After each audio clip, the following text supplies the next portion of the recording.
안녕하십니까? 오늘은 거인의 어깨에 올라타기라는 제목의 내용을 가지고 여러분과 시간을 나누고자 합니다.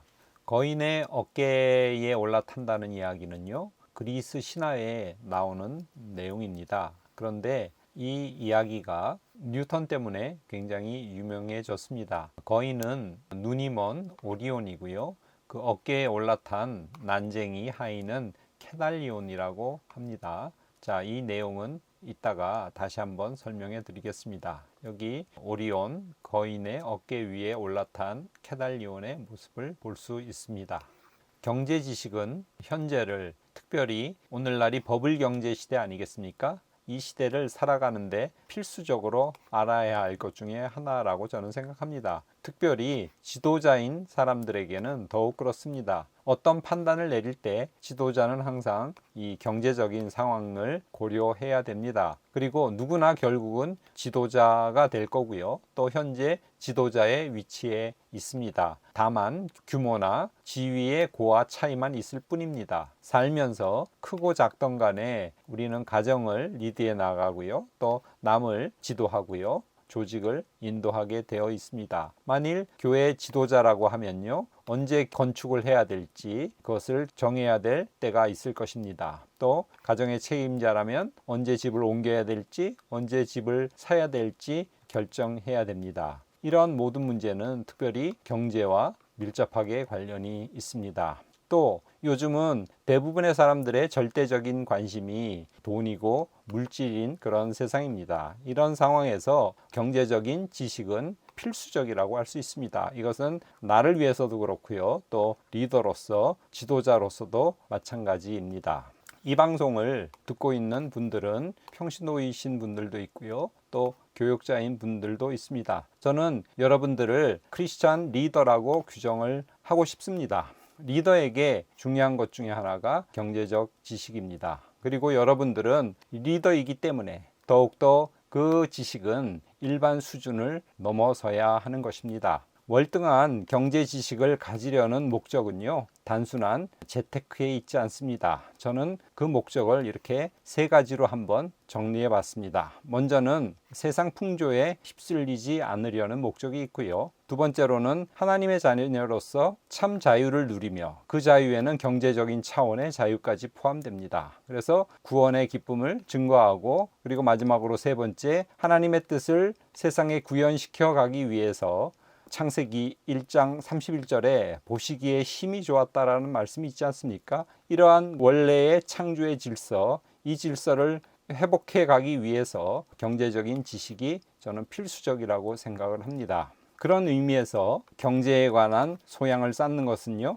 거의 우상화되어 있는 이 돈, 만몬에 휘둘리지 않고 하나님 앞에서 부끄러움 없이 바로 살기 위해서 자신을 단련하는 차원이 있습니다. 그리고 두 번째로는요, 지도자로서, 리더로서 가족과 내게 맡겨진 사람들, 그리고 이웃들에게 어떻게 하면 이 탐욕에 가득 찬 이 시대를 올바르게 바로 잘 살아갈 수 있는지 바른 방향을 일러주어야 하는 책임을 완수한다는 의미입니다. 그리고 또 경제에 대해서 소양을 쌓는다는 것은요, 보시기에 좋은 그런 창조 질서의 회복을 위해서 물질을 어떻게 하면 귀하게 사용할 수 있는지 그 방법을 배우기 위한 의미도 있습니다. 저는 그래서 목표를 이렇게 잡아봤어요. 제가 만일, 그리고 여러분이 이 세상에서 가장 돈 많은 부자 또는 거대한 자금을 운영하는 자산 운용사의 CEO와 만나서 경제에 관한 이야기를 나눈다고 한번 가정해 봅시다.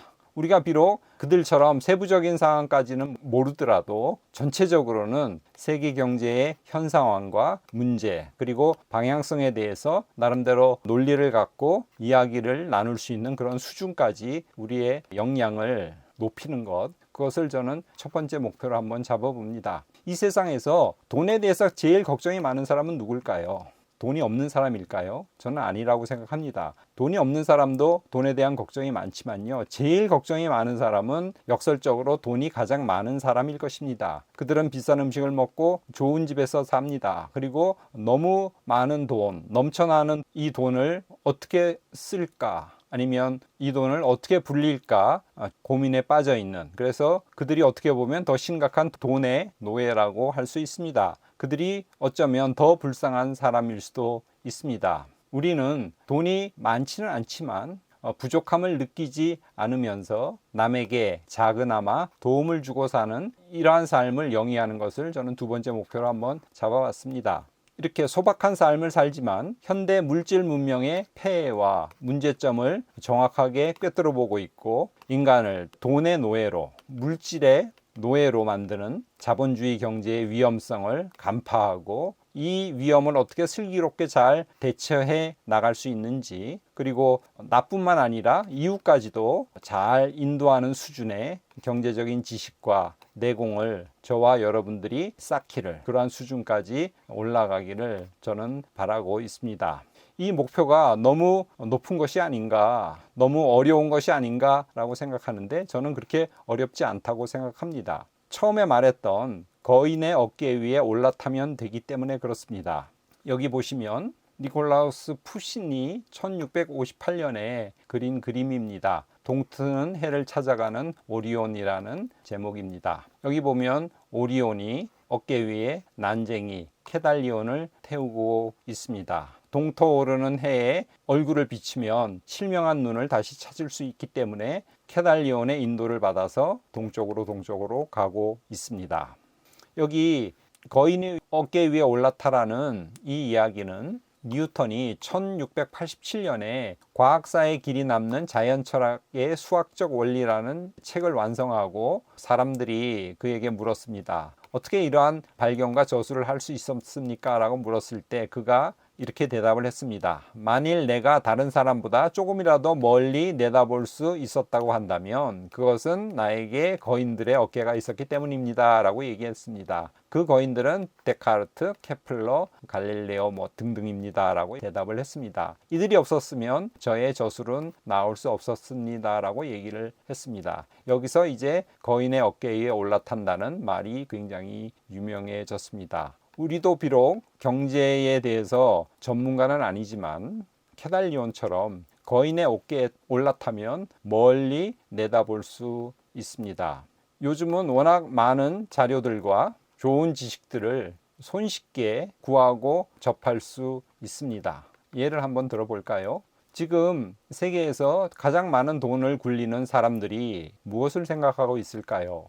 글로벌 펀드 매니저들의 이 관심에 대해서 총 200명에게 설문조사를 했습니다. 이들은 전체적으로 650조 원의 돈을 운영하고 있는 사람들입니다. 여기 보면 첫 번째 질문이 현재 가장 큰 리스크가 무엇입니까? 라고 물었습니다. 이 설문조사는 4월 6일부터 12일 한 주에 걸쳐서 했던 여론조사입니다. 여기 4월 현재로 가장 큰 리스크는 채권 시장에서는 돈 푸는 것을 줄여서 발작이 일어나지 않을까, 테이퍼 텐트룸을 가장 걱정하고 있습니다. 옅은 청색은 3월 달에 설문을 했고요. 진한 청색은 4월 달에 설문을 한 내용입니다. 그러니까 한 달 차이가 나죠. 3월 달에는 테이퍼 텐트룸에 대해서 35%가 넘는 퍼센트의 사람들이 걱정을 했는데 한 달 후에는 그 걱정이 조금 줄어들었습니다. 퍼센테이지가 35% 이하로 줄어들었습니다. 그러니까 채권 시장에서는 유동성 공급하는 것을 줄여서 시장이 발작에 이르지 않을까 하는 걱정이 점점 줄고 있는 것을 알 수 있습니다. 그리고 인플레이션에 대한 걱정도 3월 달보다는 4월 달이 훨씬 줄어든 걸 알 수 있습니다. 이렇게 가장 돈을 많이 굴리는 글로벌 펀드 매니저들은 테이퍼 텐트룸에 대해서 그리고 인플레이션에 대해서 한 달 사이에 상당히 두려움이 줄어든 걸 우리는 알 수 있습니다. 펀드 매니저들에게 물었습니다. 비트코인은 버블인가? 그랬더니 무려 74%나 버블이라고 그들은 그렇게 대답을 했습니다. 또한 주식시장 10% 이상 조정을 야기할 미 10년 국채금리는 얼마쯤 될 것이냐라는 질문에 3월 달에는 2% 정도면 주식시장이 10% 이상의 조정을 일으킬 그런 충격을 줄 거라고 한 데 비해서 한 달 후에는 45% 이하로 그 비중이 떨어졌습니다. 다음 미 10년 국채금리가 얼마가 되면 주식시장보다 채권시장이 더 매력적이 될 건가라는 질문을 했습니다. 그랬더니 3월 달에는 10년 국채가 2.5%가 되면 채권 시장이 더 매력적일 거라고 대답한 사람이 약 한 32% 정도였는데 이것이 4월 달에는 35% 이상이 2.5%가 넘으면 주식시장보다는 채권시장이 더 매력적일 거라고 그렇게 대답을 했습니다. 그 말은 뭐냐면 10년 미 국채 금리가 2.5%를 넘으면 주식시장은 재미가 없고 오히려 이제 채권시장이 수익을 내기 좋을 것이라고 글로벌 펀드 매니저들은 생각하고 있다는 뜻입니다. 이런 식으로 시중에 나와 있는 자료와 정보들을 이용하면 이게 결국 거인의 어깨 위에 올라탄다는 뜻이겠죠. 우리는 비록 비전문가더라 하더라도 전문가들의 생각을 알 수 있는 것이고요. 그래서 경제에 대한 높은 식견을 가질 수 있게 되는 것입니다. 자, 여기 보면 10년 국채금리가 2.5%가 넘으면 채권 시장이 매력적일까라고 그렇게 대답하지 않았습니까? 현재 10년 미국채 금리가 얼마인지 한번 봅시다. 5월 18일 기준으로 1.64%입니다. 지금 올라갔다가 주춤하면서 조금 떨어지고 있죠. 그래서 안정되고 있습니다. 이것이 이제 2.5% 이상 넘으면 주식시장이 재미가 없을 거라고 하니까 아직은 상당한 여유가 있는 셈입니다. 현재 사람들이 걱정하고 있는 것은 양적 완화의 축소, 테이퍼링이죠. 그러면 다음 단계로 금리가 인상될 것이고 금리가 인상되면 인플레이션이 올 것이다 라는 것을 시장이 걱정하고 있죠. 그런데 사실 역사적으로 보면요, 미국 금리가 오르면 원달러 환율이 내려가요. 원달러 환율이 내려간다는 것은 원화가 강세라는 뜻이고요. 원화가 강세라는 의미는 한국 경제가 튼튼하다는 이야기예요. 그러면 외국인들은 이 환차익까지 노리면서 한국 시장에 투자를 합니다. 그러면 한국 주식이 상승을 해요. 도표를 한번 볼까요? 위의 도표는 이 빨간 것이 미국 금리입니다. 그리고 파란 것은 원달러 환율이에요. 그래서 미국 금리가 오르면요, 원달러 환율은 내려갑니다. 즉 강해지죠. 환율이 강해지죠. 역사적으로 지금 98년부터 오늘날까지의 그래프입니다. 그리고 2004년부터 또 미국 금리가 올라가죠. 그랬더니 환율이 내려가죠. 그래서 원화가 강해지는 거죠. 또 여기도 보면 2016년부터 미국 금리가 올라가죠. 그랬을 때 원화는 내려가는 걸 볼 수 있습니다. 즉 원화가 강해지죠. 그러니까 미국 금리가 인상되면 원화는 강해지는 것을 알 수 있습니다. 이렇게 원화가 강해졌을 때 아래는 코스피 차트예요. 같은 시기에 98년부터 지금 현재까지의 코스피 주가 차트입니다. 이것을 보면 원화가 강해졌을 때 전체적으로 주식이 오르고 있는 것을 알 수 있습니다. 여기서도 강해졌을 때 주식이 이렇게 오르고 있죠. 그리고 여기서도 강해졌을 때 주식이 오르고 있습니다. 최근에 환율이 지금 강해지고 있죠. 그랬을 때 우리의 코스피 지수가 이렇게 급등하는 것을 볼 수 있습니다. 자, 최근에 원달러 환율입니다. 좀 더 자세히 보기 위해서 따로 그래프를 뽑아왔습니다. 위에 것은 10년 차트예요. 작년부터 해서 원화가 지금 내려오고 있죠. 강해지고 있다는 뜻입니다. 원화가 강해진다는 것은 우리 경제가 좋다는 뜻이죠. 최근 한 달치 환율 그래프입니다. 얼마 전에 1138원을 찍고 다시 내려오고 있죠. 약간 올랐다가 다시 내려오고 있습니다. 그래서 원화가 강하다는 것은 지금 우리 경제가 괜찮다는 뜻입니다. 며칠 전에 4월 FOMC 회의록이 공개되었습니다. 그 회의록 중에 이런 내용이 있었습니다. 참가자 중에 몇 명이 만일 경기가 빠른 속도로 위원회가 설정한 목표에 도달한다면 다음 회의에서 자산 구입 속도를 조절하는 계획에 대해서 논의를 시작하는 것이 적절할 것이라고 제안했다. 이런 뜻이 있죠. 지금 계속 1200억 달러 정도 매달 자산을 매입해주고 있죠. 그런데 경기가 좋아져서 빠른 속도로 상승한다면 이 자산 매입을 축소하는, 즉 테이퍼링 계획에 대해서 논의를 시작하는 것이 적절할 것이다. 이렇게 얘기를 했어요. 이런 그 회의 결과가 공개가 되니까 시장은 화들짝 놀라서 그날 주가가 많이 떨어졌습니다. 그런데 좀 전에도 설명했듯이 기업의 실적이 뒷받침된다면 미국 시장 금리가 오르는 것이 우리 경제에 그렇게 나쁜 것은 아니라는 사실을 잊지 마시길 바랍니다. 그래서 한국 기업 실적은 어떤지가 굉장히 중요해요. 한번 보겠습니다. 코스피 21년 1분기 영업이익이 무려 131.73%나 증가를 했어요. 엄청나게 성장을 했음을 알 수 있습니다. 물론 작년 1분기가 코로나 사태로 경기가 그렇게 안 좋았죠. 그렇지만 우리나라는 상대적으로 다른 나라에 비해서 셧다운되는 유리라든가 아니면 경기가 안 좋은 유리, 코로나를 상당히 잘 제어를 했기 때문에 다른 나라에 비해서 굉장히 좋았습니다. 그리고 한국경제 2분기 실적 추정치가 지금 여기 나왔는데요.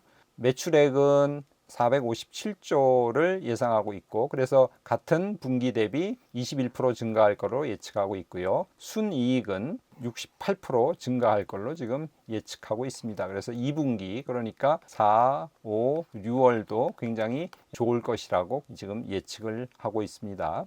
올해 코스피 200, 그러니까 코스피에 상장된 기업 중에 가장 좋은 200개 기업의 영업이익 추정치가 있는데요. 점점 시간이 가면 갈수록 그 추정치가 지금 늘어나고 있습니다. 그래서 그 200개 기업이 올해 약 한 200조 원의 이익을 취할 걸로 이렇게 보고 있습니다. 정리합니다. 경제적 지식은 굉장히 중요합니다. 크리스찬 리더인 우리는 참 자유인으로 구원의 기쁨을 누리면서 하나님의 창조 질서 회복과 하나님 나라를 구현하기 위해서 힘써야 됩니다. 그리고 여기에 물질이 선한 수단으로 사용될 수 있기 때문에 경제적 지식은 굉장히 중요합니다. 우리는 경제의 비전문가입니다. 그렇지만 거인의 어깨 위에 올라타기만 하면 됩니다. 많은 정보, 자료들을 이용하는 법을 익히기만 하면 됩니다. 정말로 유튜브나 인터넷에 거의 모든 자료가 올라와 있고 마음만 먹으면 다 찾을 수가 있습니다. 저는 그 많은 정보를 하나님의 경제 이야기라고 하는 이 시리즈물을 통해서 잘 요약하고 정리해서 여러분께 전달해 드리겠습니다. 저와 함께 경제에 대한 탁월한 식견을 갖고 물질을 잘 활용할 수 있는 방법을 같이 익혀 나가시기를 바랍니다. 크리스찬은 세상에서 역설적인 존재로 살아갑니다. 바울은 고린도후서 6장 8절 10절에서 이렇게 말합니다. 우리는 무명한 자 같으나 유명한 자요, 근심하는 자 같으나 항상 기뻐하고, 가난한 자 같으나 많은 사람을 부유하게 하고, 아무것도 없는 자 같으나 모든 것을 가진 자로다. 우리의 시민권은 하늘에 있습니다. 그러나 우리는 현재 이 땅에서 일용할 양식을 먹으며 연약한 육신을 입고 살아가야 합니다. 돈의 힘이 점점 강해지고 있습니다.